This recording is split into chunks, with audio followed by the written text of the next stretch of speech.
मत कर काया को अभिमान, मत कर माया को अभिमान, कायागार सू काची। आकायागार सू काची, जैसे ओसरा मोतीर झपका, पवन का लग जाए झोंका, हवा का लग जाए काया राख हो जासी। बड़े सख्त थे महाराज जिनका, मुल्कों पे राज, जिन घर झूलते हाथी। जिन घर झूलते हाथी, जैसे ओसरा मोतीर झपका, पवन का लग जाए झोंका, हवा का लग जाए काया राख हो जासी। झपका पवन का लग जाए झोंका, हवा का लग जाए माया खाक हो जासी। आप सभी को जय श्री राम, राधे राधे। इस भजन के माध्यम से, इन लाइनों से, जिन लोगों को भजन ही नहीं आते, जिन लोगों को हनुमान चालीसा नहीं आता, वो तो क्या समझेंगे, वो तो नहीं समझ सकते। लेकिन उनके कोई शुभ चिंतक हो तो वो उनको समझा सकते हैं कि इस भजन का ये मतलब होता है, इन लाइनों का ये मतलब होता है। भाई एक आध्यात्मिक ताकत है, एक पॉजिटिव एनर्जी है। आपके आसपास फूल होंगे, पौधे होंगे और जीव जंतु भी होंगे। उन पौधों में जो फूल लगते हैं, जो फल लगते हैं, उनमें कलर कौन भरता है भाई? उनमें फलों में रस कौन भरता है भाई? कभी सोचा है क्या? ये दिन क्यों नहीं रुकता है? ये रात क्यों नहीं रुकती है? ये सूर्य की गति क्यों नहीं रुकती है? चंद्रमा क्यों नहीं रुकता है? इनको उदय होने से रोकिए ना। यदि अध्यात्म नहीं है, यदि ईश्वर नहीं है, तो ये सब क्यों है? माँ के पेट में बच्चा 9 महीने रहता है, उसको कौन बल्ब लगाता है? वहाँ कौन उसको जूस पिला रहा है पपीते का? कौन उसको आम का जूस पिला रहा है? कौन उसको दूध पिला रहा है? वो ईश्वर ही है जो 9 महीने उसकी उस गर्भ में, उस अंधेरी कोठरी में उसकी रक्षा करता है। वो सिर्फ और सिर्फ ईश्वर है, वो सिर्फ और सिर्फ अध्यात्म है जो आपको बता सकता है। लेकिन एक छोटी सी मानसिकता के आदमी ने, एक छोटे से विचार के आदमी ने, जो अपनी कामयाबी के मतलब मद में अंधा होके कुछ भी बोल रहा है, कुछ भी अनाप शनाप बोल रहा है, विचार नहीं है आपके मन में। आप अपने आप को शिक्षक कहते हैं साहब। ईश्वर ने कहा है खुद ने, गुरु गोविंद दऊं खड़े काके लागू पांव, बलिहारी गुरु आपने गोविंद दियो बताए।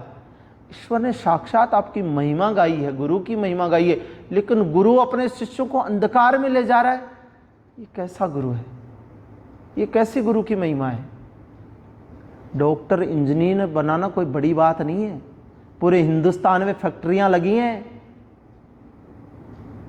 पूरे हिंदुस्तान में फैक्ट्रियां लगी है। आप कोई पहले आदमी नहीं है जो इंस्टीट्यूट चला रहे हैं, जो डॉक्टर इंजीनियर बना रहे हैं। बहुत आपसे बहुत पहले आए, बहुत पहले गए लोग बाग साहब।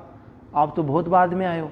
लेकिन आप इस कामयाबी के मद में इतना अंधा हो गए, इस पैसे के चक्कर में इतना अंधा हो गए कि ईश्वर को भूल गए, ईश्वर की ताकत को भूल गए। और तो और आप हनुमान चालीसा पे उंगली उठा रहे हो, और तो और आप भजनों पे उंगली उठा रहे हो। मतलब जो भजन गाता है, जो हनुमान चालीसा करता है, उसको जीने का अधिकार नहीं है, उसको बोलने का अधिकार नहीं है, वो कुछ नहीं कर सकता। वो बहुत कुछ कर सकता है। लेकिन आपकी बुद्धि कैसे भ्रष्ट हो गई साहब? आपकी मानसिकता कैसे संकीर्ण हो गई? आपने, अरे हनुमान जी तो सबके हैं, किसी के पर्सनल है क्या? किसी के बाप की प्रॉपर्टी है क्या जो हर कोई कुछ बोल दे? भजन आना कोई दुर्भाग्य है क्या? भजन सौभाग्यशाली को आते हैं। 7 जन्मों की भक्ति इकट्ठी करे ना साहब, तब भजन आते हैं। ईश्वर के नाम में ऐसे मन नहीं लगता है। आपने कैसे कह दिया हनुमान चालीसा नहीं आता, भजन नहीं आते? कर्म फूटे आपके, दुर्भाग्य है आपका जो आपको ऐसा परिवार नहीं मिला, ऐसे बुजुर्ग आपको नहीं मिले जो आपको नहीं सिखा सके साहब। तो हम क्या करें? हमारी क्या गलती है उसमें? बालाजी की क्या गलती है उसमें? भगवान की क्या गलती है उसमें? गलती आपके परिवार की है, जिन्होंने आपको नहीं बताया कि हनुमान चालीसा क्या होता है। कुछ तो सीखिए, नमाज पढ़ना सीख लीजिए, कुछ तो सीखो साहब। अल्लाह ईश्वर तेरो नाम सबको सनुमति दे भगवान, मैं तो ईश्वर से प्रार्थना करता हूँ। इस आदमी ने पता नहीं कैसे बोल दिया। हनुमान चालीसा क्या होता है, भजन क्या होता है? वाह, बड़े अजीब आदमी हो। क्या आप अपने बच्चों को अपने पिता का नाम नहीं बताते? क्या आप अपने बच्चों को अपने दादा का नाम नहीं बताते? क्या आप अपने बच्चों को ये नहीं पता कि मेरा ननिहाल कहाँ है, बेटा तेरा ननिहाल कहाँ, नहीं बताते क्या? अपने बच्चों को अपनी पीढ़ियों के नाम नहीं बताए क्या? आपको अपने पिता का नाम तो पता होगा, अपने दादा का नाम तो पता होगा, या वो भी भूल गए? हो सकता है ऐसा, भूल सकते हैं आप। भाई आपके घर में बच्चा पैदा होता होगा, कोई शुभ काम होता होगा, आपके घर में मंदिर तो होगा, मुझे नहीं लगता है, होगा। यदि है तो साहब कृपा करके उसको भी हटा दीजिए। आप पूजा पाठ नहीं कर सकते? आप खुद कह रहे हैं, अपने मुंह से कह रहे हैं, कोई और थोड़ी कह रहा है आपके बारे में। लेकिन कोई साधु प्रवृत्ति का आदमी है, कोई संत प्रवृत्ति का आदमी है, वो भजन भाव करता, तो उसमें गुनाह क्या है?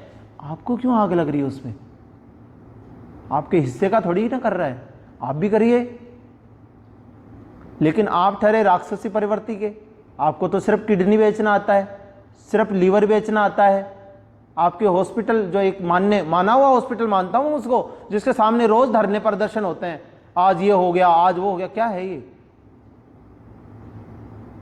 ऐसे डॉक्टर बनाइए जो संस्कारी हों, ऐसे डॉक्टर बनाइए जो सभ्यता में रहें, ऐसे डॉक्टर बनाइए जो अपनी संस्कृति की कदर करें, ऐसे डॉक्टर बनाइए जो ईश्वर का नाम ले फिर अपना काम स्टार्ट करें। ऐसे नहीं कि इस किडनी का कितना बनेगा, इस लीवर का कितना बनेगा, इसको कैसे लूटा जाए, इसको कैसे मारा जाए। ना साहब, गलत बात। ये सब मत सिखाइए बच्चों को।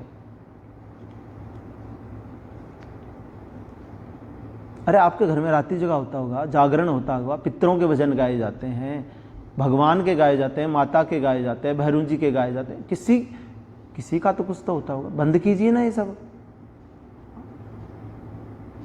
क्या कैसी भाषा बोलते हैं आप यार? इस तरह की भाषा बोलते हैं आप? एक शिक्षक हैं आप, पढ़े लिखे हैं आप, डिग्रीधारी हैं।